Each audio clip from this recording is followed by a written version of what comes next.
ГСП онлайн. Городские новости сейчас.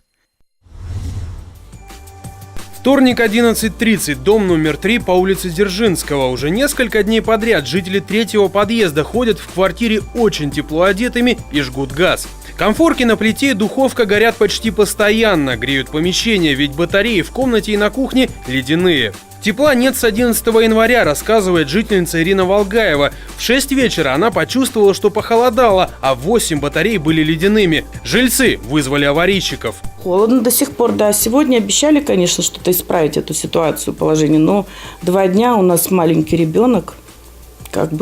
Болеть тоже не хочется ни мне, никому.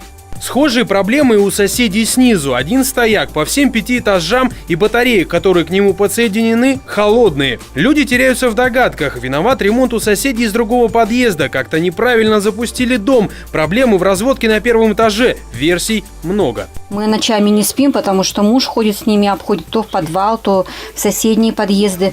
2 ночи-то мы не спим. Мне кажется, что что-то все равно делается. Но тепла до сих пор нет у нас. Нам, конечно, очень холодно. В ЖУ номер 3, к нему относится дом, не на камеру нам рассказали, что осмотрели чердак, несколько раз пытались подать отопление. Теперь причину аварии надо искать в разводке внизу. Жильцы квартиры на первом этаже дали согласие на вскрытие полов. После часа дня 13 января рабочие приступили к делу.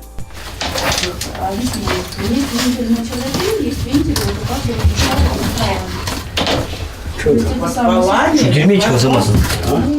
Осмотр разводки должен подсказать причину поломки, однако это не дает полной гарантии, что все быстро починят. Проблемы с теплом не только на Дзержинского, сообщений о поломках хватает, совсем обещают разобраться. Кстати, к четвергу ожидается похолодание ночью до -25.